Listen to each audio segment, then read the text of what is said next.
guys, it's Kevin Ward with MixCoach, and this is episode 100 of the MixCoach podcast. On this podcast, this is an excerpt of a question and answer session that we had for MixCoach member, but I thought you guys might like to see this.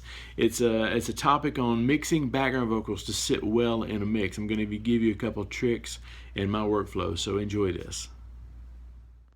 Let's see. Tom Kaplan says, I found with this month's song that it seems tricky to get the background vocals to sound and sit in the mix naturally. They're either too loud or not loud enough, even with automation. Any tips? I had you figured out until even with automation. Background vocals. So I guess we just.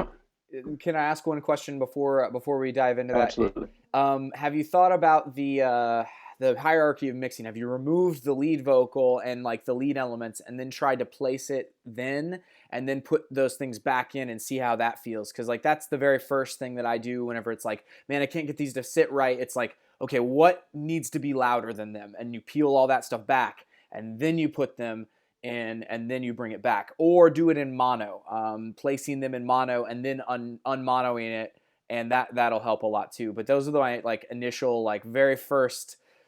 That's like sometimes I'll get in that same point and I'll be like, man, I forgot to do that, and so that's the kind of where I go with that. So Kev, continue. Hey, so Tom, this is one of those things that I tell you all the time that there's an 80-20 rule to everything, and I even believe that there is of the 20% that makes the 80% better, the 20% input that makes the 80, there's even a 20-80 to that much.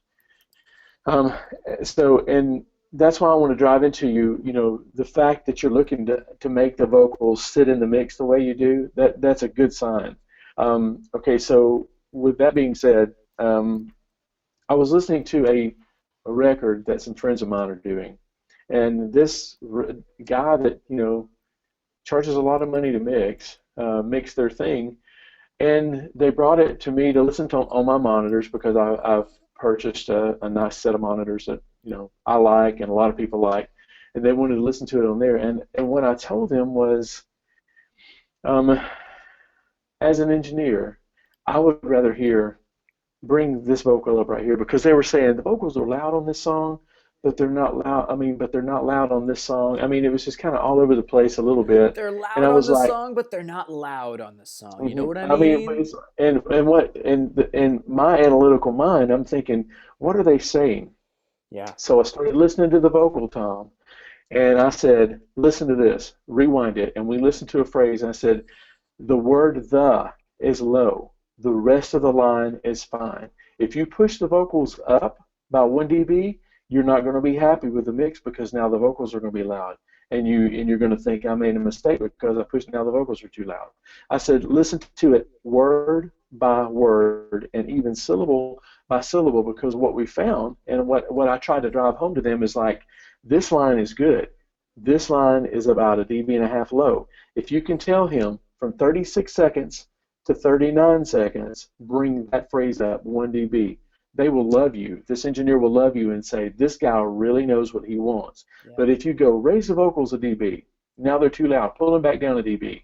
No, they're not loud enough. I mean, that's frustrating. You know that. I mean, I'm sure you've had people to do that. So, okay, so all that's to say, it's good that you're asking these questions. Yeah. And automation most likely will fix that, because I've mixed it and I felt like I got them to sit in the track. But if you noticed on my tutorial, there's a lot of little dots on that line. There's a lot of automation that happened. And what John said is what I do,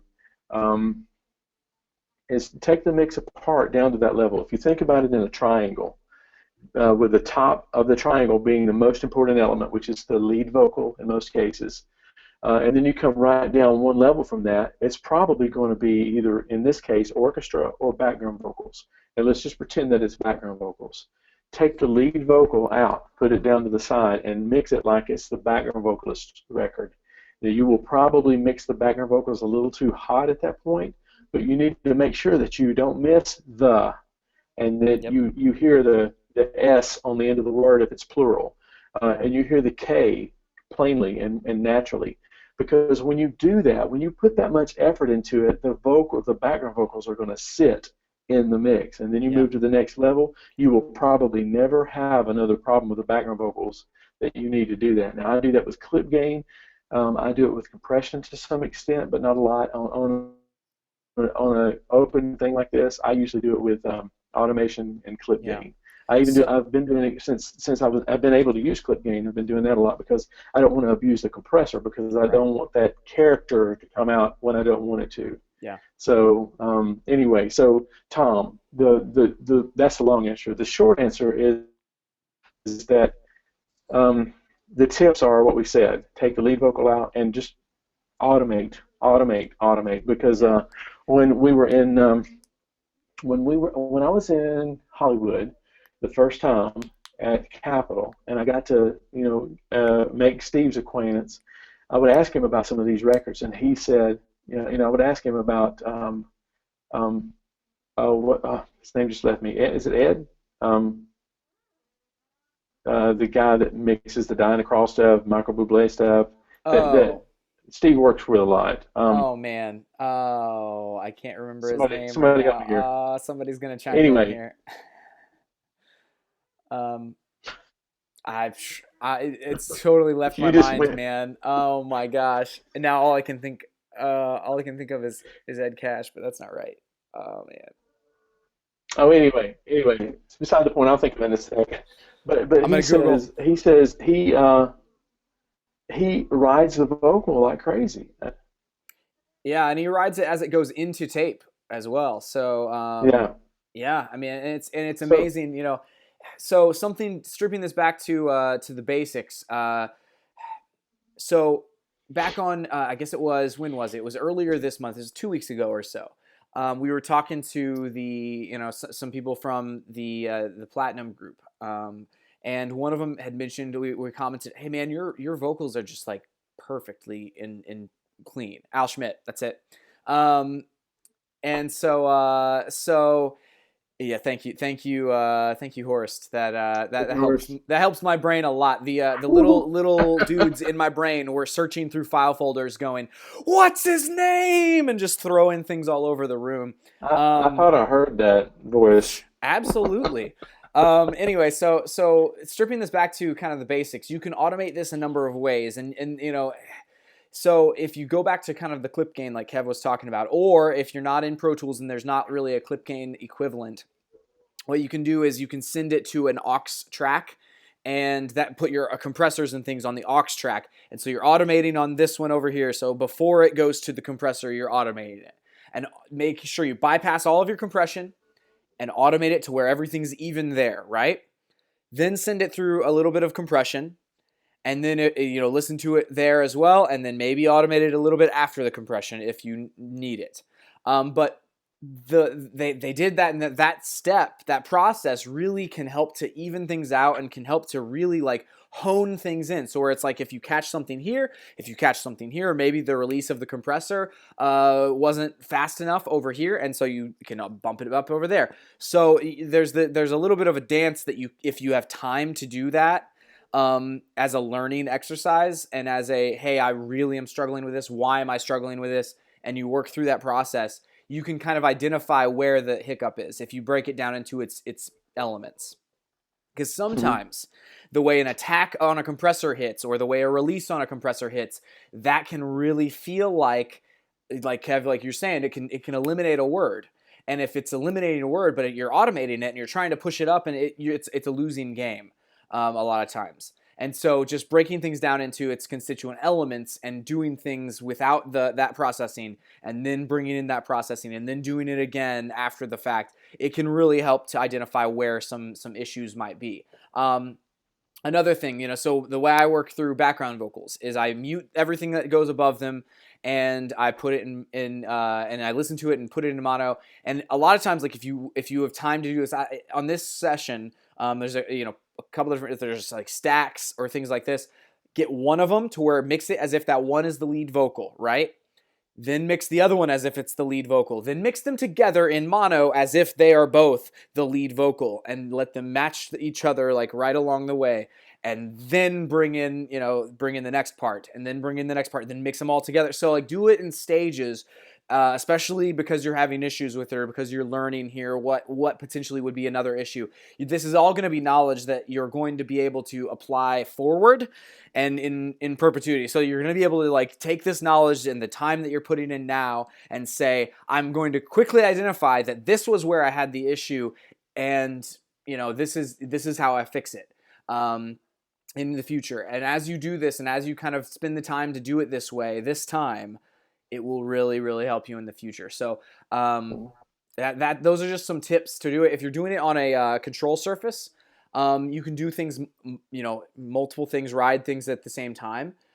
Sometimes that's helpful, sometimes it's less helpful, but treat them as if they're the lead vocal, and then kind of bring them in a section at a time, a part at a time, and make sure they're all even with each other, and then bring in the processing, and then bring in the other things that go on top, and adjust as you go that way. Those are the tips that I would have with this.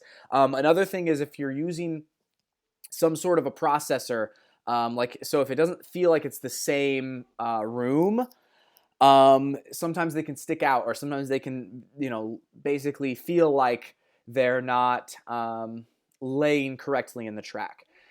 So if you have like if you can put a little bit extra reverb on them, or if your EQ on them is a little bit too harsh, just think about those types of things. Like, what space does it feel like these vocals are in versus the space of everything else in the track? So, I mean, if it's like, if you're doing a hall everywhere else, but you're doing a room with them, maybe consider trying a different reverb. Maybe consider trying a different type of EQ. That can all help too. It's probably not any one single thing here either. It's probably a combination of a lot of things that are making you feel like they're not sitting quite well. But yeah, that's just some tips there that you can use. Hey, does anybody else see John's internet connections being kind of glitchy? I don't know. I don't know if it's my connection but just like every now and then on your connection, John. I heard everything you said. Yeah. I don't know if you got a slow internet connection on that side. I don't know. Let me see. We both are from time to time. Oh, okay. Okay. Thanks, Chuck. Okay. Let's see. Hopefully that helped, Tom. Yeah, hopefully you heard all of it there. And let us know if it helped in the comments there. But like John said, it's a worthy battle to fight, because it makes you better. When you make the background vocals sit, people are not going to say, man, I love the way you put the background vocals in the mix. They're going to say, I like your mix better than somebody else's mix. So.